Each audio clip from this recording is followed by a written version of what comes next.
Okay. Let's take a pledge.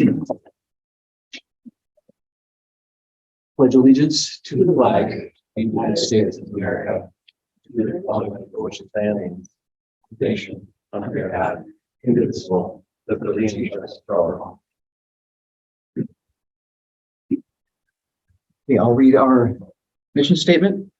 Grounded by our history as one of the oldest publicly supported schools in Wisconsin, Interpoint School District is the heart of a small community that educates and inspires our students for a bright future in a big world. Okay, Andrew, we'll take roll call. Armstrong. Here. Bush. Here. Donnie. Here. Harris. Here. Tyson. Johnson. Here. Skelton. Here.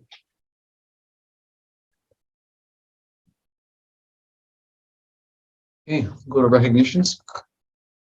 Well, first up tonight, we have our middle school presidential scholars. Congratulations goes out to Johnny Robinson and Faye Schutte. Miss Dahl is here, not in any official capacity, but through the middle school, the students were nominated based upon.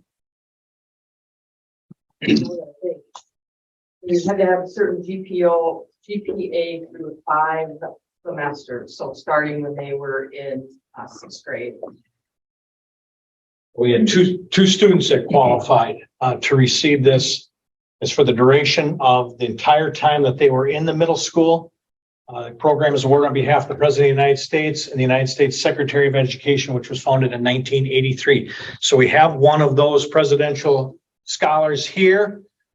He'd asked for about 15 minutes to address the board, and I told him, really, that's not necessary. So he's okay with just a congratulations and a round of applause. So congratulations.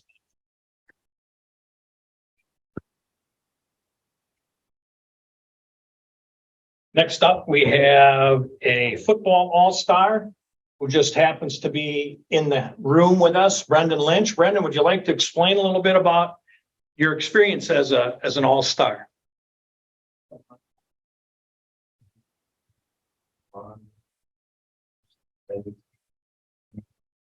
How many kids were on the South team? Okay, so you're nominated by your coach to the Wisconsin Football Coaches Association, and who's ever in charge of the South team that year is part of the selection. So they get to choose which kids get to be a part of it. So it is quite an honor for somebody to be on it. We've had several students in the last few years, and Brendan is our most recent. He's was on the South All-Star team. How'd the game turn out? But congratulations, quite an honor. So congratulations, Brendan.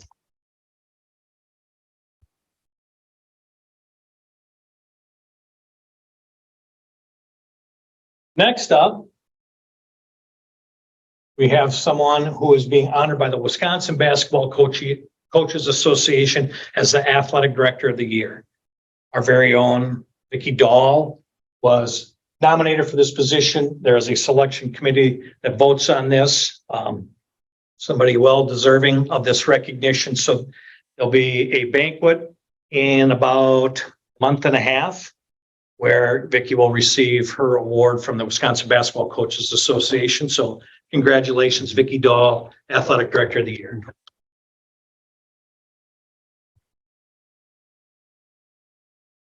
That's another board meeting. Way to go. Yeah. It's like reunion week. That's right. The elementary school was once again recognized as a model PLC. This is on a 3-year review. So they were a model PLC in essence 6 years ago. 3 years ago, there was a little disruption in the world and education. And so the process kind of came to a pause at this point in time. But our elementary school, based on data, based on student performance, submitted their information and was once again recognized as a model PLC. Mr. Renwick, you're here in the audience. Would you care to share anything? It's one of 15 schools in Wisconsin that's a model PLC school. And this is in the nation. This is a national recognition as a model PLC. Yes, we'll get calls from other schools that might want to come and visit and pick up the PLC process. Make a point to say too, we are a district PLC too, that K-12 programs so we recognize the collective effort. And the first time were we one of two in the state? First, So, and it's growing in the state of Wisconsin, but to be recognized again, the information, you know, it's not like, hey, we want to be this. You have to present data, and it is, you know, sifted through. And if you're not meeting the requirements, they will not issue this kind of recognition. So again, a very, very high honor for the elementary school to be recognized as a nationally model PLC. So congratulations to our elementary school.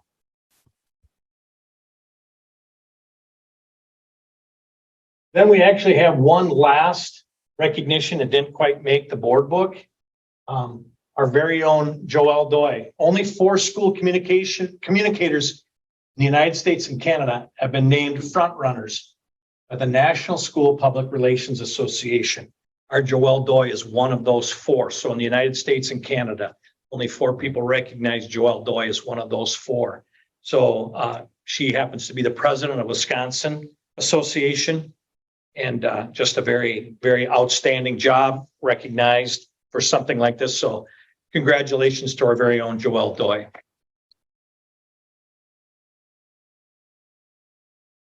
And that's all I have. Okay. I think next we have approval of the minutes. We've got the regular July meeting, and then we had a policy committee meeting on July 24th. So I'll take a motion to approve them together or separately. I'll make a motion to approve July board meeting and July policy meeting. Any discussion or questions about it? Okay. Approval of minutes. Belding? Yes. Bergstrom? Yes. Yes. Yes. Johnson? Yes. Dunn? Yes. Okay, next we'll go to board communications. Justin, you want to start? Yeah, I think the only one I got that I think we all got today was around the elementary principal position and just some feedback around if we were to choose one candidate, what that might do to some athletic programs, which I'm sure we'll talk about closed session. Nothing. Okay. I got the same email. A couple additional things. I got an email from a concerned middle school parent to mainly the administration that was copied to me about just some inappropriate language being used by multiple students in the middle school, mainly on social media. So that's being investigated by the administration, but and I can share that whole thing with the board. Just share some general themes with the public. The parent wanted their student to remain anonymous for the situation. But it is being investigated. And lastly, Mr. Wainwright and I had our first meeting with city administrator and the mayor. We also invited the director of the chamber, but she couldn't attend. But just to review, I mean, the intent is to maybe meet kind of on a quarterly basis, just to touch base with, other partners in the community, to like share what we're all up to, if we can collaborate on anything, make sure that kind of our strategies are aligned when possible. This meeting, we mainly talked about the fact that we're considering going to referendum in the spring, considering our budget issues, and wanted to see what the city's financial situation was and seeing, if they were going to do a major tax hike as well. We wanted to just be sensitive to what kind of overall impact, our decision to go to referendum would have on the community. And we just wanted to get a sense of where the city was and what their financial plans were. So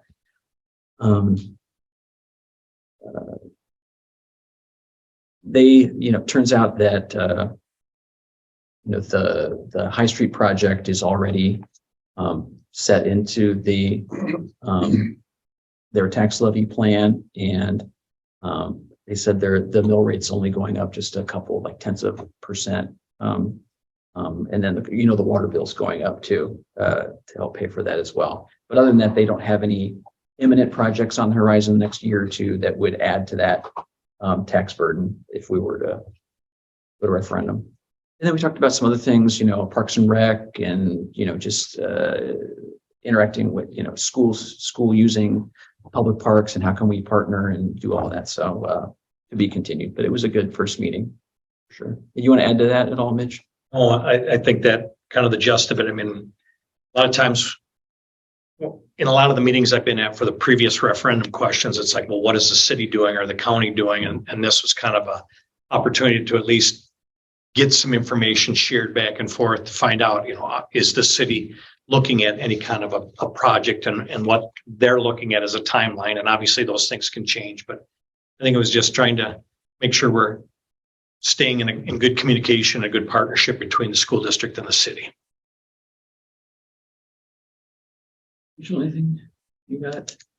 Just the email that Justin. Nothing new? Nothing new. I had about 5 or 6 different parents reach out or stop me excited about the childcare that's available or potentially available. Good. A lot of excitement around that, and just some that hadn't even considered it as an option, and now that it is may use it. So just a lot of good excitement around that. Do you get the sense that the communication has been good? Like parents are aware of what's going on and what it entails and all of that? I haven't heard any feedback either way on that. I haven't heard much other than people were excited that there was an option. I don't know if they're waiting to hear more. The other piece of that is that if people haven't heard, they don't know that they haven't heard. So sometimes it's hard to tell if enough people are finding out because they don't know what they don't know. Is there a resource, like if a parent just hears word of mouth that there might be a childcare program? Is there a summary on the website of the kind of the handbook that we approved? I don't believe there's anything on the website. I know the survey link was sent out to all the elementary parents, all the elementary families through Skype. 2 or 3 emails. So we have been pushing it out. Joelle sent out a reminder again, I think From last Joelle. Friday. Yes. Okay. So, I mean, the school has been pushing this information. That's what I figured. Okay. And I guess this is as good a time as any. Right now, currently, people that have actually signed up and saying, here's the student, here's my student, my contact information. We're looking at 38 students right now. Great. So the vast majority are looking for basically the after school programming, but there's a total of 38 children or families. I shouldn't say families. There's a couple with multiple children, but 38 children right now that have been responding to the survey. What about candidates for care providers? I've had 4 different people reach out to me asking questions. I followed up with several of them. I think there is some interest to provide some of the care and services we're looking for. I don't know that we'll find very many people that are looking to do both morning and afternoon. It might just be splitting the positions, whatever people work, but the dollar amount wouldn't change. If we're going to pay $16 an hour for an hour in the morning and then 4 hours in the afternoon, if I split that between 2 people, the dollar amount's not changing. So I think we'll be okay. But once we get through tonight's agenda, and that'll be the big focus on moving forward. Thank you. Yep. Any other board communication? Okay, citizen communication. Angie, do we have any sound? Anybody online want to take your 3 minutes for public comment. You can use the raise your hand icon with the Zoom. Well, once, going twice. Okay. Thank you for logging in today and participating. Okay, items for information and discussion. We'll get a presentation on the Zello program from Mr. Austin. I'm gonna give you an overview. Zello is our, it's free from the state for 6th through 12th grade. It's our career and college readiness platform, I would call it. Is the best way to look at it. So this is the overview when the teacher logs in or when I log in with Ms. Brunson logs in. If you look at this, there's things where you can go right to college planning. There's an academy to learn how to use some of the tools. It actually shows us the usage. So apparently on, I'm sorry. Does his screen share with people online? It does not. You have to, or can you enable that, or does? I can, but I'm going to bring up an actual student's portfolio to show you what that looks like. So I don't know. Well, I mean, we're in open session.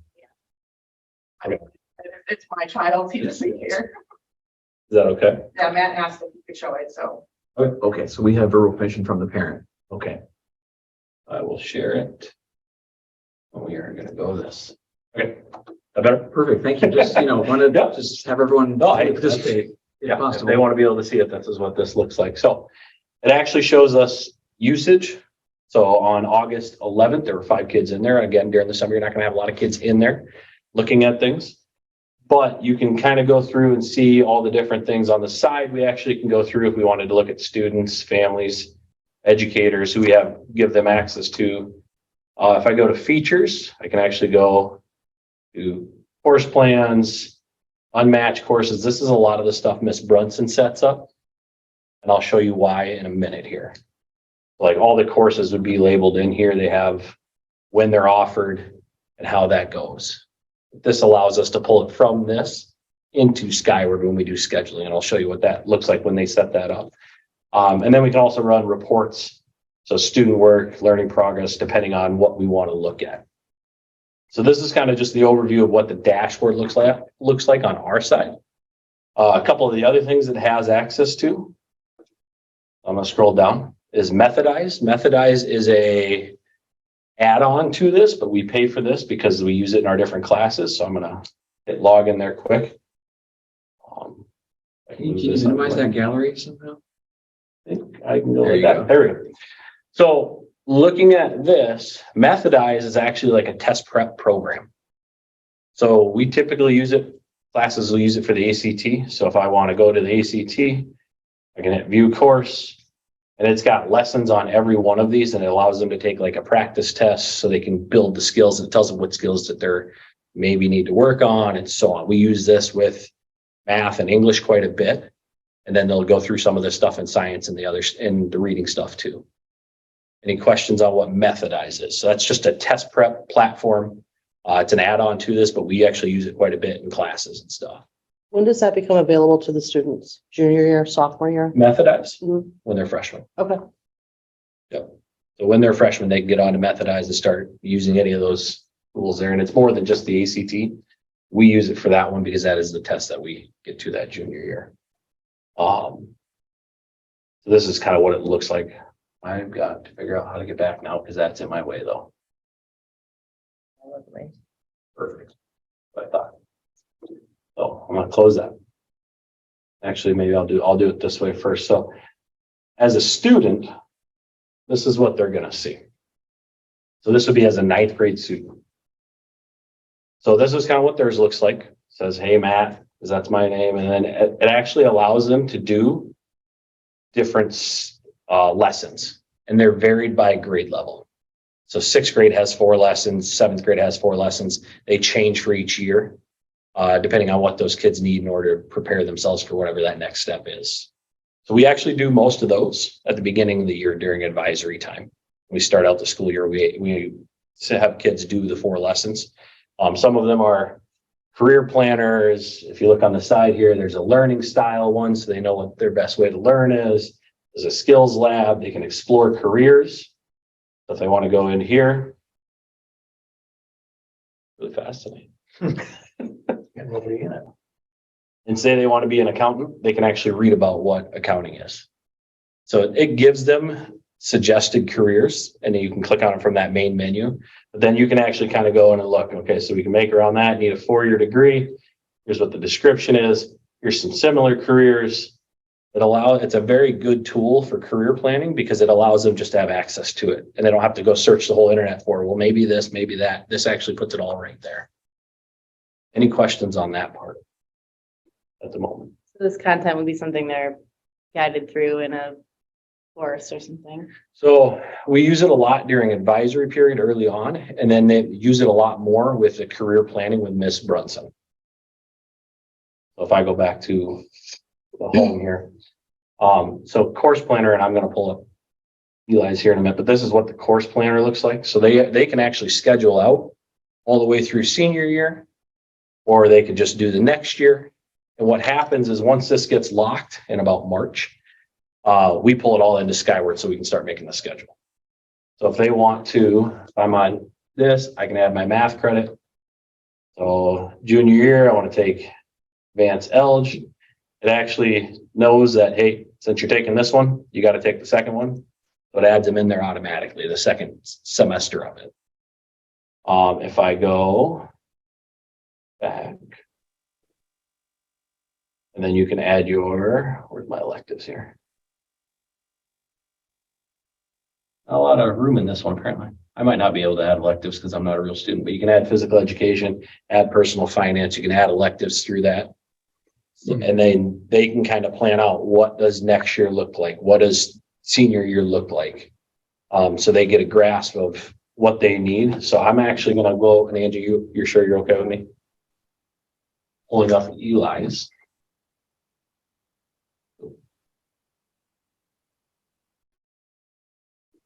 I take a look, this is what we see on our side of it.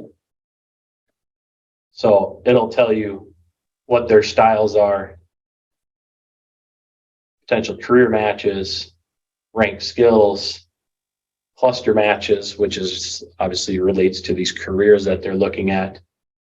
And then it goes to their storyboard, which this changed about halfway through the year last year. We started doing the portfolio. I know I showed you that a little bit at one point. It actually changed to a portfolio button over here, which made it a little bit more interesting. So it allows us to look at it and it groups it by year. So there's his freshman year. So this year, if he puts anything into his portfolio, now it's a sophomore year portfolio. So it's got the things that he loaded in there last year to keep. The neat thing about Zello, anything they put it in there, they get to keep it. I think it's 2 to 3 years is what I think it's 3, I believe. So they have access after high school for 3 years to anything they put in here, which is really nice. So if you put something you really need in there and you forgot to download it off of Google or you can't find it, it's here. And that's what we're encouraging kids to do at the high school level. But the course planner, like I said, looks a lot like this. So Eli's actually planned out, okay, here's what junior year is mostly going to look like. And then Miss Brunson meets with kids and we can change things around and whatnot. And it actually syncs up with our Skyward system. So once they're locked into all their courses for this year, so the sophomore year, it pulls that back into and make sure that it has them there. And it'll give you grades, which is why I'm going to scroll back up here. But it actually brings all that stuff, information back in. They communicate very well with each other, which is a nice thing to have when you talk about a career and college readiness program. So do like colleges today ask for like a portfolio when you apply? Not all the time. No, I think but they can build their resume right on here. So like in personal finance, I think last year they built their resumes right on here. So it's here, so they have access to it so they don't lose it. Transcripts get sent from here. Colleges. Yep. I think letters of recommendation. You can put in there. Students to upload. About mid-year through the year, Erica and I worked with Zello for a while last year, mid-year through the year. I think it was 9-12 parents, might be 6-12 parents were given an email about accessing it so that they can I think get it on and was, see their should have been students' 6-12 information. because we can't separate those. So it's 6-12. And I think it was, beginning of second semester or something when that information, when we were finally able to figure out how to upload student or parent accounts and link parents have access. I can log in as a parent and see ELO's information.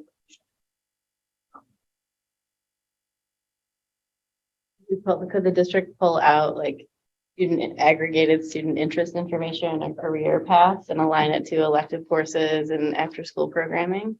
That roll up data, or is it really just for?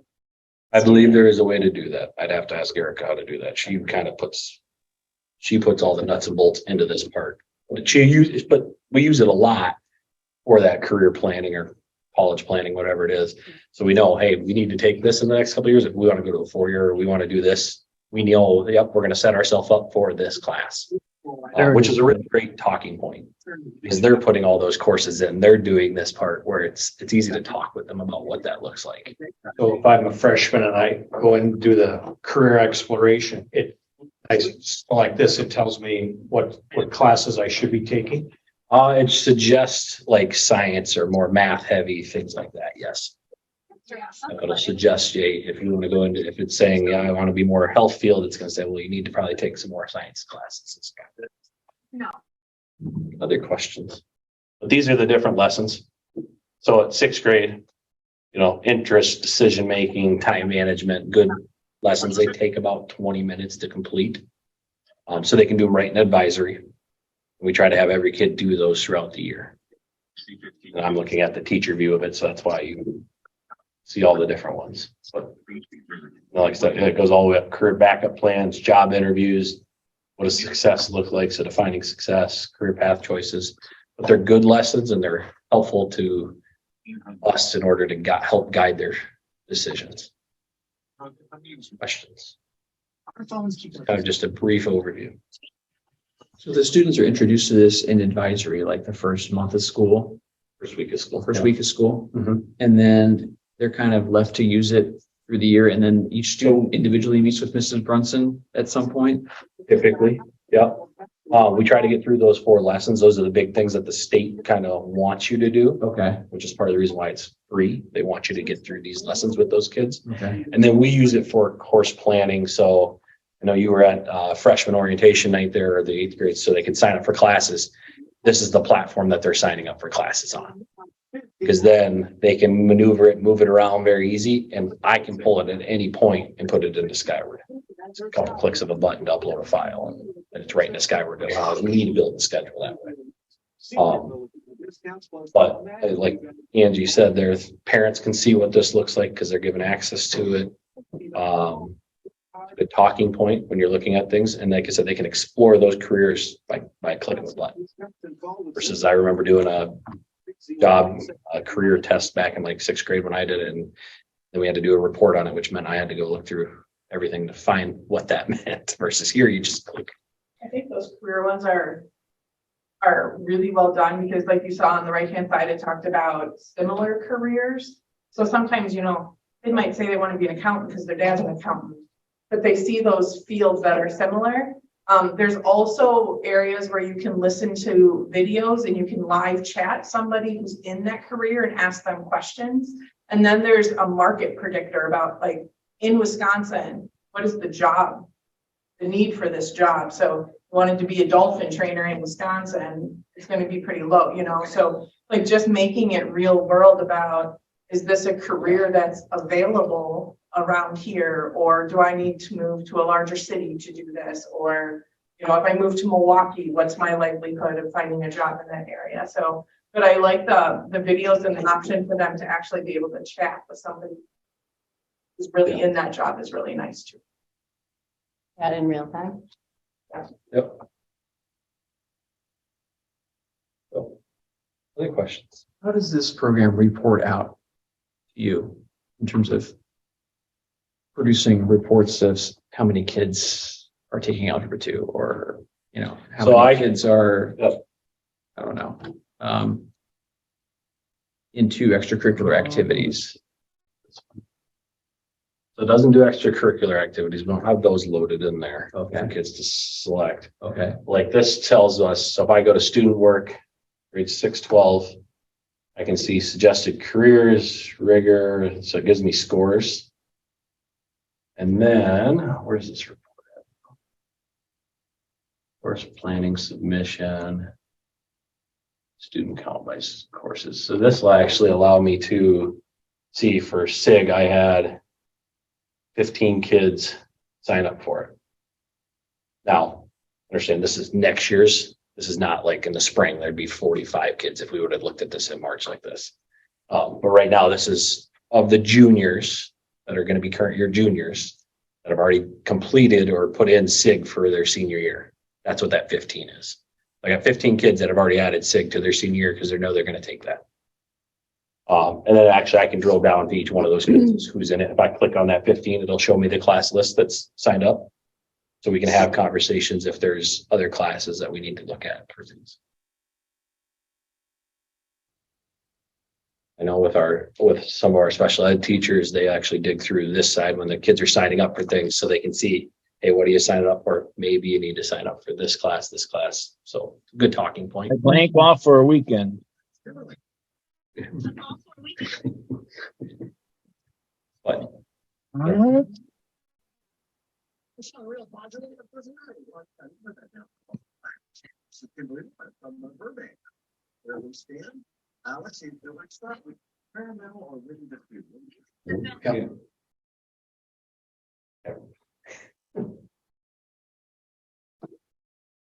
Other questions?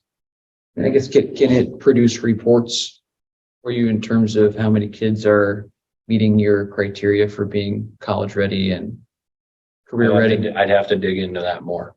Okay. To let you know that I believe it does produce reports, but I don't know if it's going to give you all those answers because it's based, the careers or the courses and stuff are based on what we offer. Sure. You know what I mean? Yeah. So it's not pulling the information from our classes. It's just pulling it from those lessons and things that way. But I can dig into that a little more. And Skyward, it's not as convenient, one-stop shop, but Skyward can give you that, who took Algebra 2, what were their grades? You can produce that report through Skyward to get some of that information. Mhm. I mean, this platform seems pretty user friendly in terms of being able For to read students, it. I would say it is. So I'd say any report you can get out of here would probably be helpful, but curious. You can assign, I don't think Miss Brunson's assigned anything yet, but you can assign certain lessons to kids and stuff too. To do, like, if you want them all to make sure they all do the course planner or the career cluster survey, you can assign that to all students and stuff. So typically we even have them redo that one. The last couple of years we've had them redo that first week of school. Even if they've done it, it's like, go back through and do it. You're a whole year past where you were last year, things change, go back and redo that career cluster survey. So, but yes, as far as for students, very user friendly that way. So their side looks a little different here. But then, like, to get to Methodize, it is a button right here for them. So it's the same thing. It's right on there. They can click into it, go into Methodize, work on that stuff. Portfolio part, just like I said, that's different. We got to dig into that, see how it says new there. They changed how that looked in the middle of the year on us last year. So we got to dig into that a little bit more this year. But any other questions? Right. Thanks, Matt. Mm-hmm. All right, next we'll have a policy committee update. Justin, you're the chair. You'll Yep. just give us a brief summary.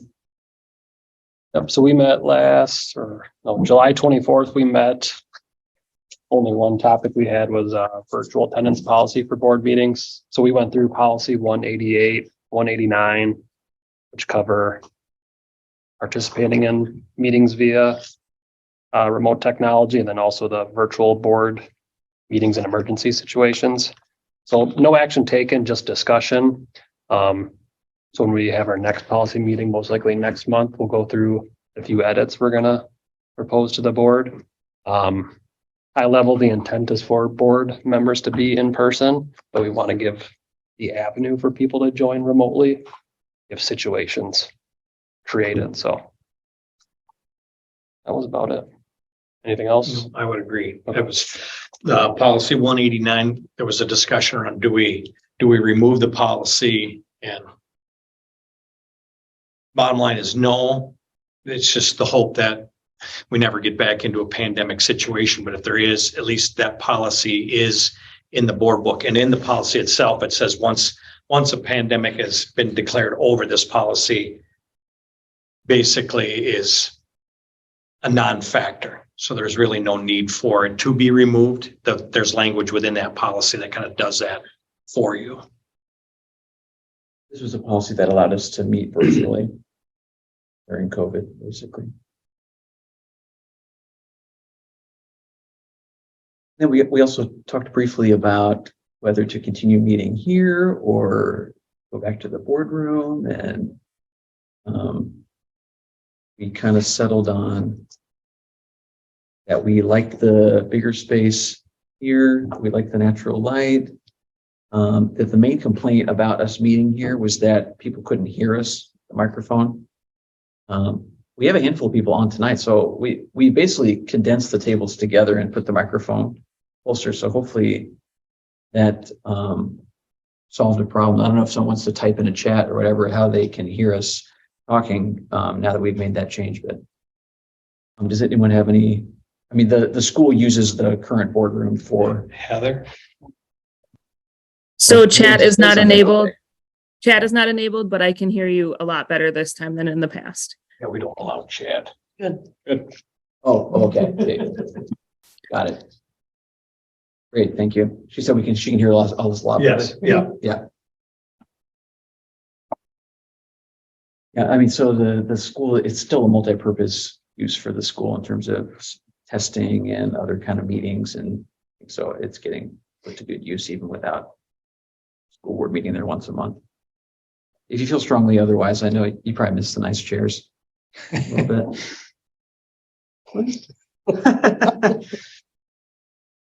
We could talk to Ms. McCoy about. No rolling chairs in here. This gray one over here is my favorite, Dr. Wobbles. Yeah, it's probably good that we're not super comfortable at this meeting anyway. Okay.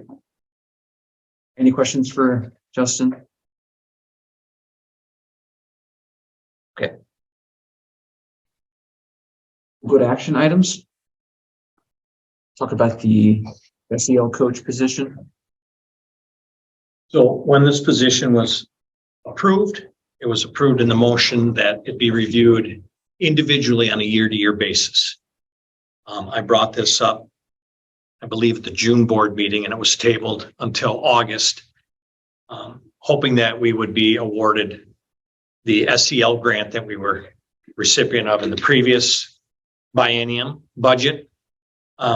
There's some good news and bad news associated with that. The bad news is we didn't get that grant. That grant has disappeared. So the good news is we're getting some money for social and emotional supports, but not nearly what we had received in the previous 2-year cycle. Every school district in Wisconsin is qualified for this additional support, and amounts to about $31 per pupil. So based on what we were getting in the 60s, we're now going to be getting more in the 20s. And just to clarify, that grant is not available to anyone anymore. Correct. So it's not that you wrote for it and you didn't get it. We It's- wrote for it. A lot of people wrote We for it. wrote for it in May. July Right. 12th, we got an email that said it moved from a competitive grant to a formula allocation grant, and all public schools and independent charter schools were splitting the money. So it could have told us that in May, And that April and May. And that was kind of the holdup in June. The recommendation from a board member was to let's see if we receive this same grant funding again. If that's the case, we will revisit once that grant opportunity runs out. So I had in my notes that when we brought this position, I think it was January, February, I had in my notes that you guys directed us, bring it back to us this summer once we knew. And I had it as an automatic scheduled email. So it went to Mitch and I and Angie as a reminder.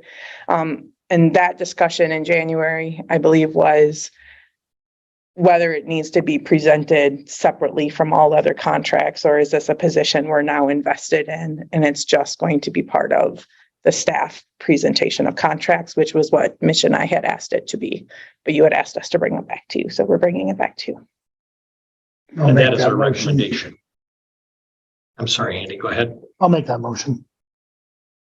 Take a second. I'll second. Okay. Any further discussion? No, I think the reason we brought it back was we wanted to make sure we weren't getting in the way of our own grant because Yes. we tied it to a Grant, permanent Yeah. cost. So that won't hurt us at all now that it's a formula, correct. right? But I mean, the position was fully covered with the grant. And now it's going to be, It was A never third fully covered? covered. okay. So the first year it was about 80%, I think, and the last year, I think it was like 67% covered. From this grant, the remainder was through ESSER monies. Through ESSER monies.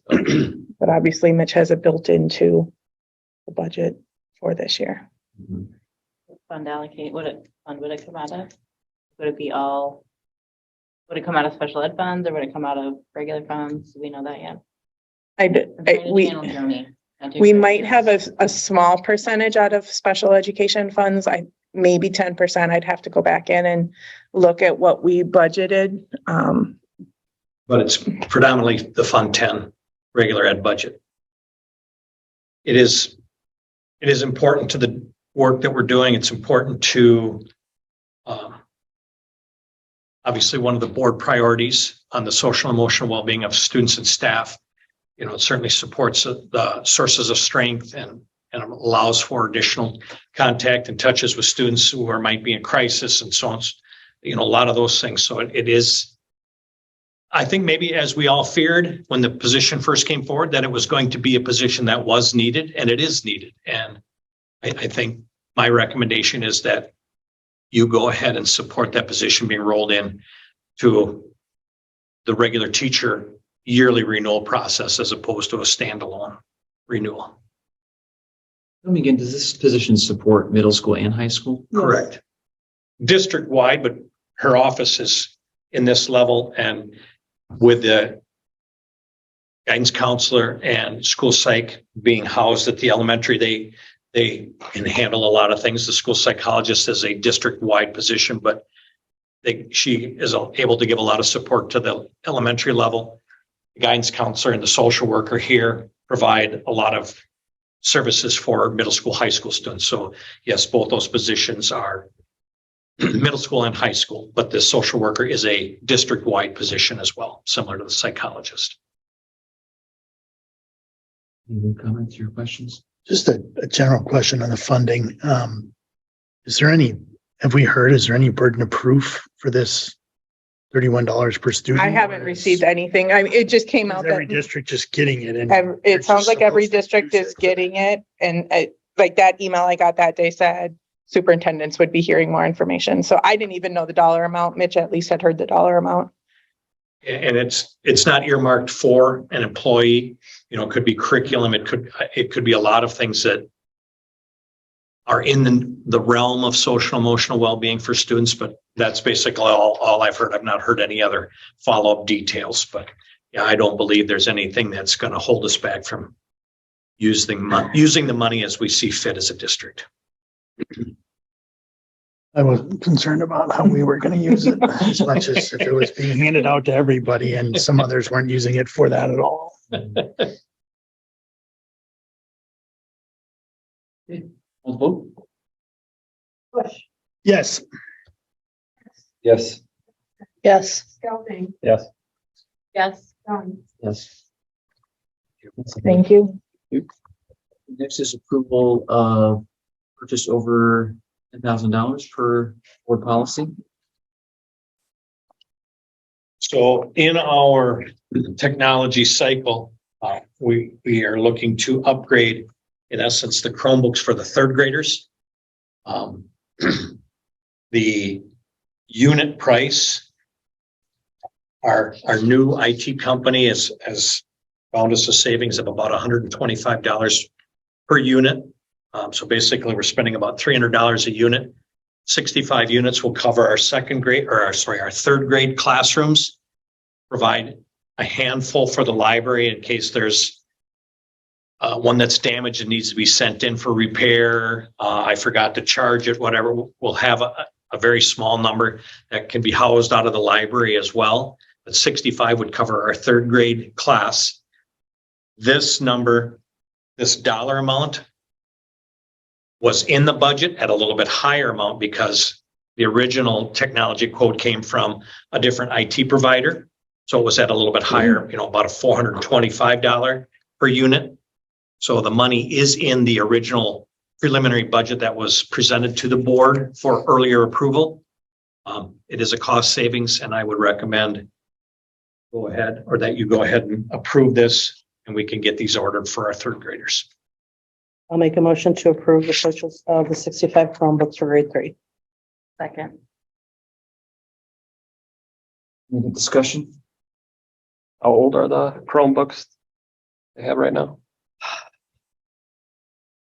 We're trying to do like a 5-year rotation, but I believe that set might even be 6 or a little bit older on a rotation. And if they're good enough and can be reused or salvaged, some of our old technology, the company is able to find somebody that might purchase them back that will refurbish them.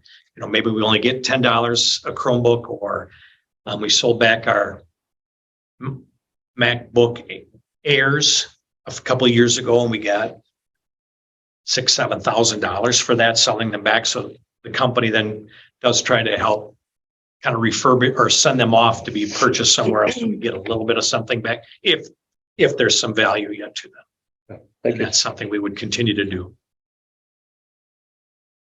But to your point, I think when money's been tight, I think historically technology, replacement has been things that have been delayed, Yeah, you know, but 5 years is pretty old, so. yeah.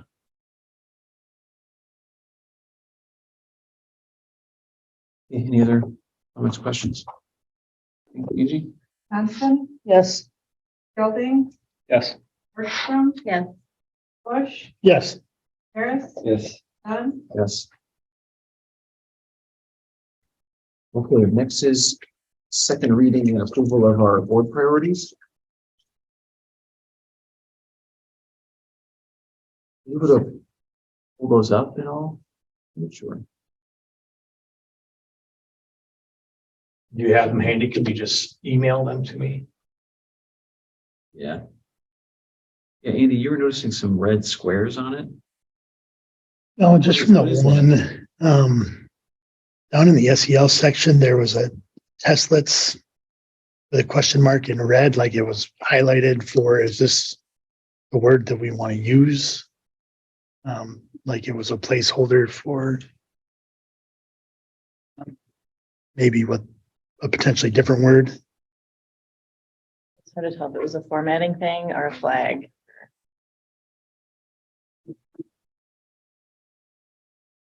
You sent it.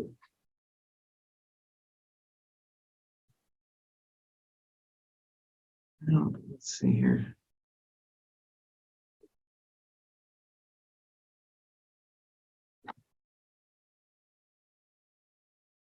Oh, I see what you're saying.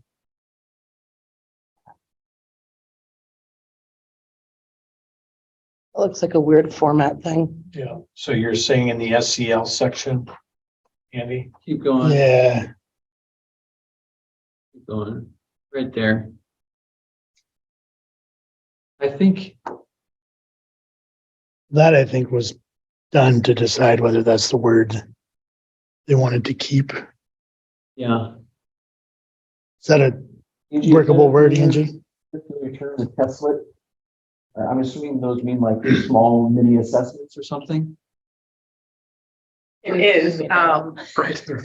It's just little baby tests. so that's the process that they use when you're going through the SHAPE assessment. So it is like, so when we were working on this last year, the process for the Comprehensive School Mental Health Academy led us through these. So they're little small changes, but they're written as testlets. So you actually write them so that you can see whether they made a difference or not.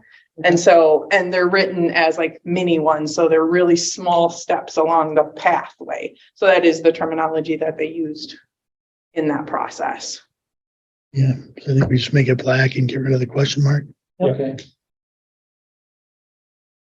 Thank you, Andrew.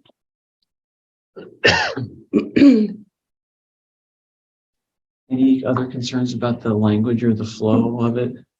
Just before we approve it, and we had in there as part of board governance that we would approve norms by the August meeting. So I think maybe we should just change that to the September meeting? September meeting. So I know we've done diligent work on it. I just think it's become with all the input, a larger process than expected. So goal 4, change August to September. If that's workable. I think No. so. Yeah, I think that's the tentative plan now based on our, the meeting we just had. I just don't want to approve this and to be 0 for 1. Right, exactly. You can even just start it with the Mineral Point Unified School Board will establish board norms for professional interaction. Even though your intent is to have it by the September board meeting. That's fine. Just strike that statement. Okay. Any other changes?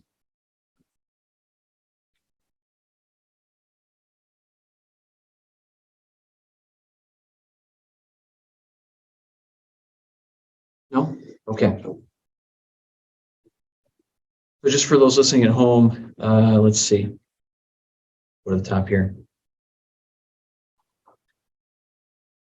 So our 3 areas of focus are to develop a recruitment and retention plan for teachers and staff. Number 2 is to prioritize understanding of the social and emotional needs of students and staff to develop a district-wide plan to create a school community rooted in belonging and physical and psychological safety for all.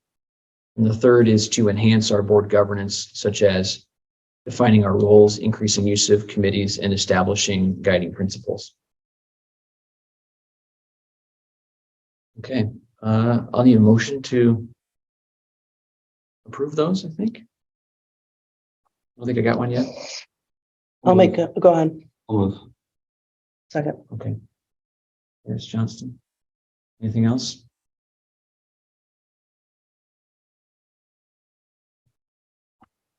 Well, I just want to say nice job. I mean, put a lot of hard work into making these happen. So now it's officially, part of what we do for this school year, and we'll get to share this with the community and basically, show what this board feels is important, for the school district. And this, I would encourage everyone to help keep each other on task and help keep me organized to make sure that we're still, paying attention to these, month in, month out, make sure that things are getting followed up. And I think we're putting processes in place that are allowing us to do a better job of that.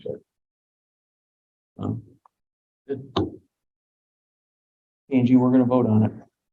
Yes. Yes. Gelding? Yes. Yes. Yes. Done. Yes.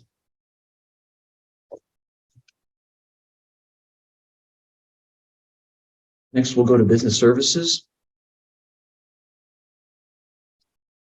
Looking for a motion to approve the credit card statement of activity and bills payable separately or together. I'll make that motion together, please. Second. Skelding. Any other comments or questions? Again, we've been getting weekly summaries from the business manager.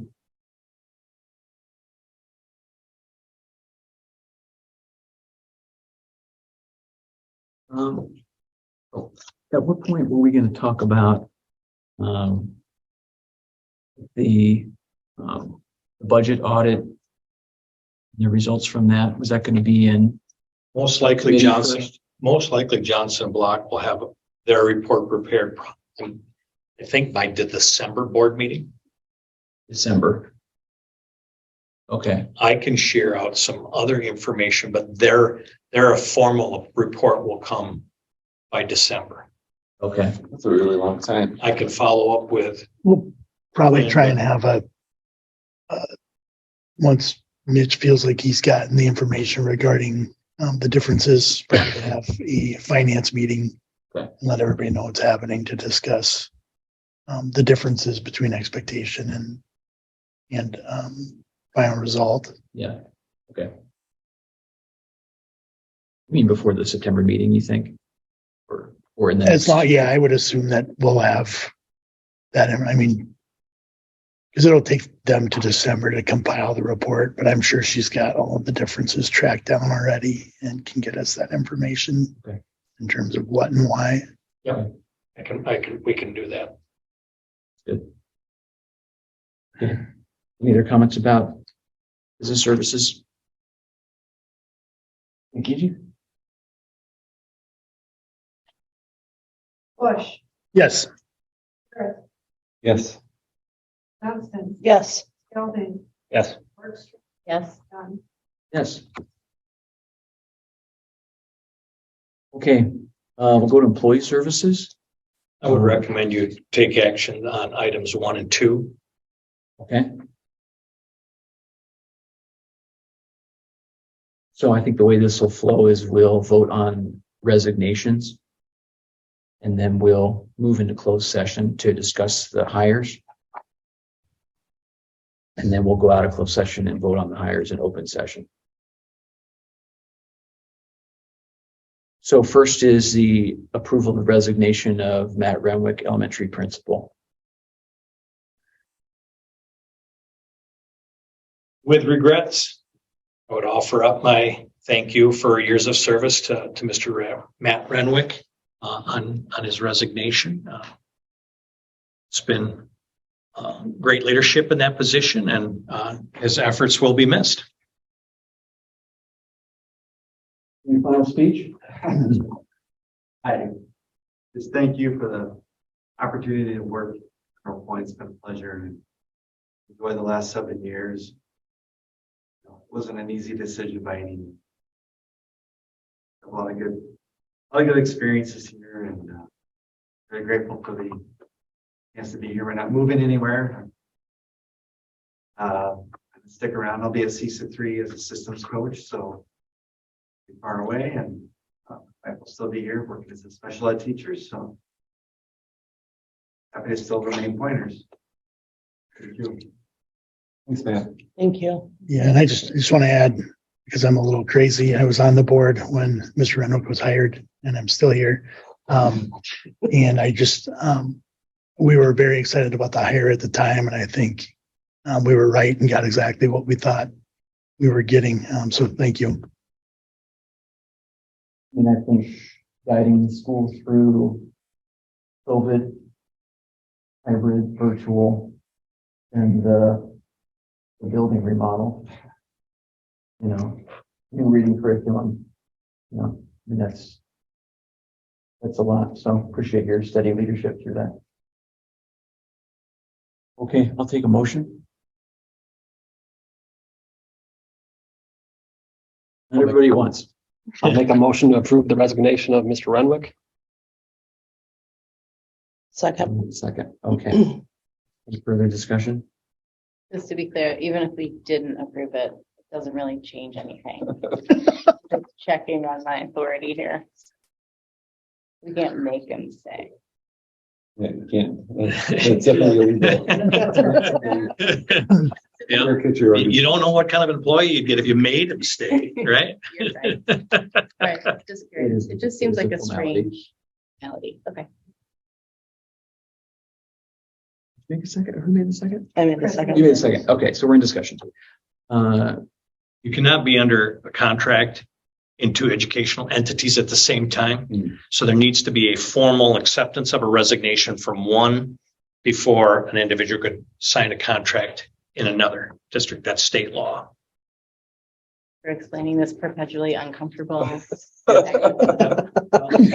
quite all right. You're quite all right. Okay, Angie? Gelding, Yes. Bergstrom, Yes. Bush, Yes. Harris, Yes. Johnston, Yes. Dunn. Yes. Next, I'll take a motion to approve the resignation of Andrew Weber, elementary instructional assistant. Any comments, Mitch? We have a recommendation that we would like to address when it comes to staffing in closed session, is how to fill this position moving forward. Mr. Weber was with us for a year as a special ed aide, worked predominantly in the second grade classrooms. And again, presence will be missed, but we have a recommendation that we will wish to discuss in closed session as we move forward as to how to continue to staff that.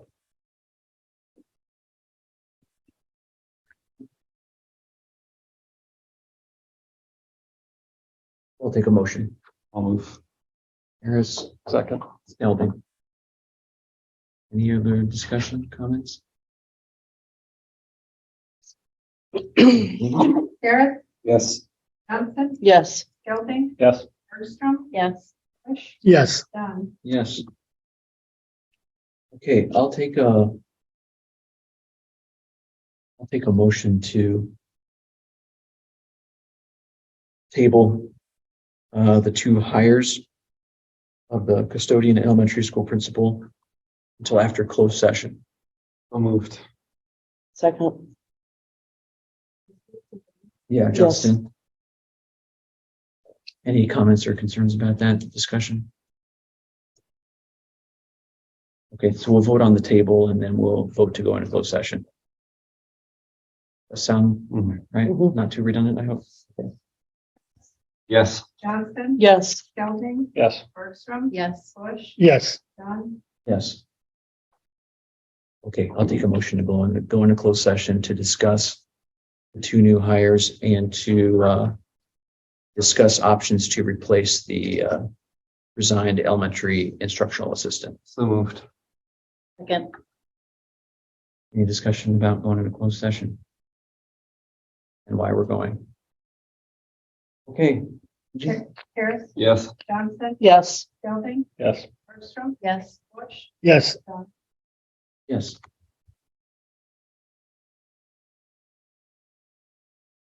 Thank you to everyone joining online. We will vote after a closed session.